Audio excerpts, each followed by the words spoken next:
Hey guys, welcome back to Team Basic. It is Scott here, and if the video quality looks weird, it looks like pretty crappy, that's because it is, because like I said, I was having some real problems with my Elgato, and this isn't the Elgato feed or anything.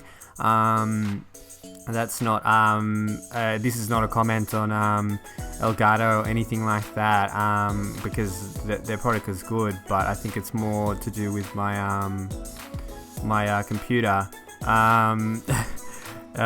which is funny. But we finished this SBC squad, and the file corrupted, and this was the only way I could find to back it up. So I apologize for the quality, but I wanted to show you where my coins came from, because I get a significant amount soon, and I end up, by the end of it, after doing all the squad building challenges available to you from the start, with a significant amount. And I think it's valid to say that squad building challenges are a good way, if you do them right and you do them patiently, to really roll your coins up. I didn't do much, and as you can see here, look at this, we get a hamstick in here, man. Like, jeez, he's such a good card, and like at the time he was going for 25k. I think it's 25k, and I've only got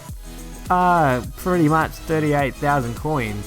Like, that's huge, and that's just for finishing one of the marquee matchup squad building challenge blocks. Like, the only reason I did it too is because one of them was for, I think it was Italian versus French, and you needed to just either go either or, and I think I just built French, and the other one was Colombian, one of the, like, it was way back then, so I had a bunch of bronze Colombians that I just threw in there, and then I just got like some high rated low cost players from elite, I think it was La Liga, to make sure that I got the chemistry and the rating, and it was just, yeah, it was really easy. I did it for really cheap. I didn't get much from the rest, but they're all useful players. They all sold for a decent amount, and you'll see straight away how much I have. And yeah, like, even the MLS CDM in there, what's his name? Bernier. Yeah, he sells for a decent amount as well. Like, it all helps you. And I was a very big retractor, as you see here too. I traded up from to a gold upgrade. I got Lamella, which is pretty good. He looks really consistent, like he's almost got 80 plus and all of these things. I think he'd be good. But one thing that's significant is here we got Moreno. So we could sell our bought Moreno, and we've just got an untradeable Moreno in the club. And this is something that I think I need to give props to EA to. The game is really fun now. It's really fun outside of, because last year it was quite dry. All you could really do was, well, cup runs were pretty fun as well, but yeah, it was just a bit boring. It was a bit boring. It wasn't as inclusive as this year is, I think. Although it's heavily dominated and geared to FUT Champions. If you don't play FUT Champions, I suppose you could just do the draft. It's going to be probably quite rewarding. And yeah.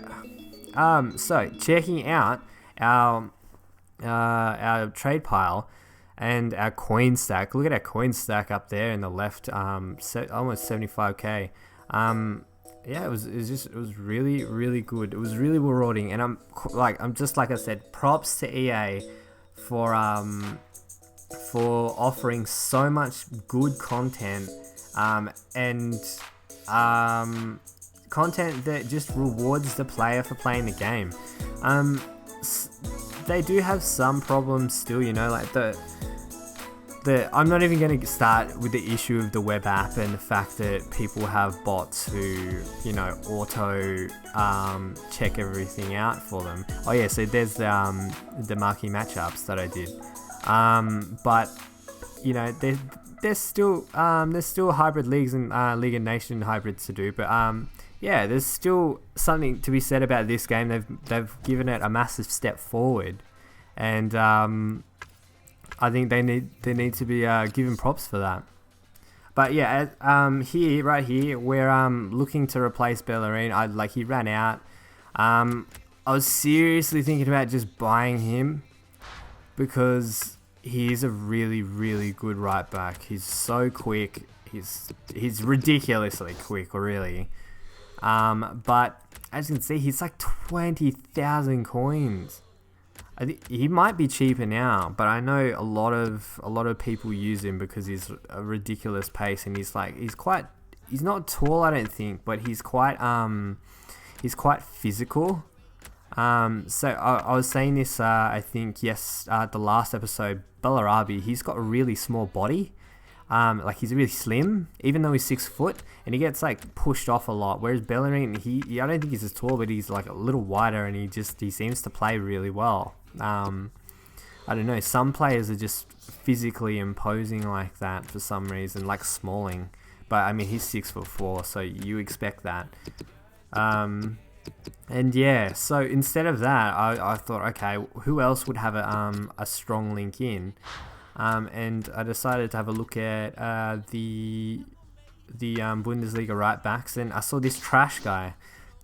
I think to pronounce his name, it's more like Trash, but that A I think is an R. But he was so cheap, and I just thought, you know what? I think he'd be pretty good with the shadow card on. That massive boost to pace, massive boost to defending. So I'm just going to look for him. When you buy players, always try and buy them with the chemistry style already on them, because chemistry styles are ridiculously expensive. Like the ones that you want to use, like the shadow cards, the hunter cards, the Catalyst is not as bad, but those ones, they're so expensive. I'm sure there's another one in there that's worth like 2.5. Like the hunter cards are damn near close to 4,900, 5,000 sometimes as well. It's ridiculous.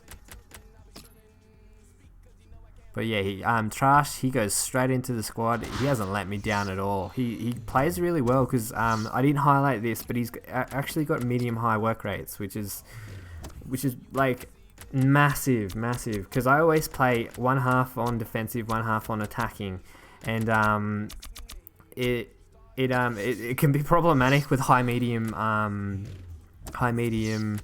fullbacks, because like they just push up too much, and then you've just got two centre backs, and if any of those have high attacking work rates, it can really leave you unstuck.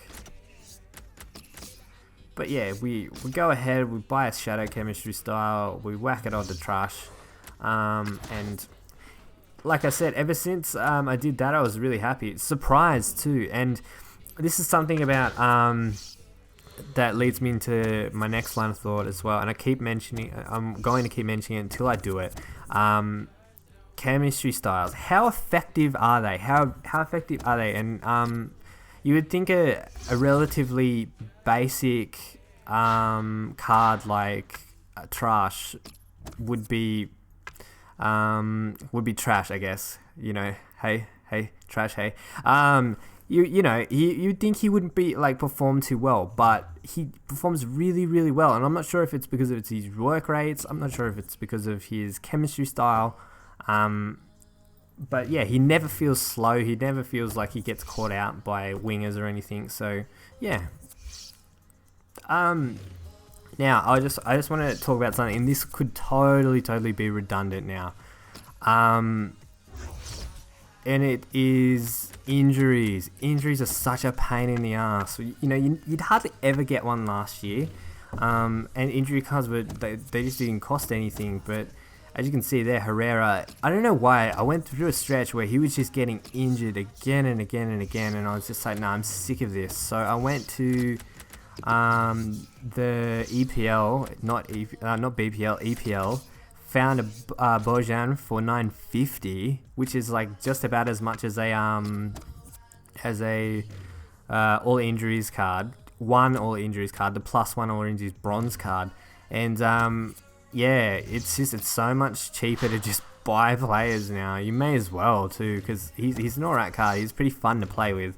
And at this stage, I was still just playing offline as well. So, you know, you can always play offline. You can as well. You could do the dashboard glitch or the no loss glitch.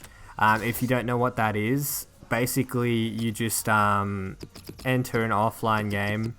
As soon as the what do you call it, the game kicks off, just kick it away or something, immediately pause the game and pause the game. Don't quit it or anything, just pause the game and then go to your dashboard and quit the game. And yeah, it won't count as a win or a loss or a draw or anything, but for some reason it'll count as a game for your players. And if you've got that injured player on your bench, there you go, too easy. The Davi is another one too. I'm not sure if I end up showing it, but he used to get like his foot broken a lot, and foot cards are so expensive, man, like so expensive. So for that, I was just I just put Maximilian Meyer. He went in there.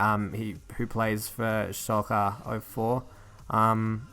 Yeah, he plays for Schalke. Yeah, and he just slots right in there too. He's like sort of short though, so I prefer Davi. But yeah, that's who we have in there. In the next 2 Road to Glory episodes, we're gonna actually catch up fully, and we're going to check out the squad building challenges, and you're gonna see how I go from 72,000 to 167 was my peak. I think I've spent in everything else now, those coins, but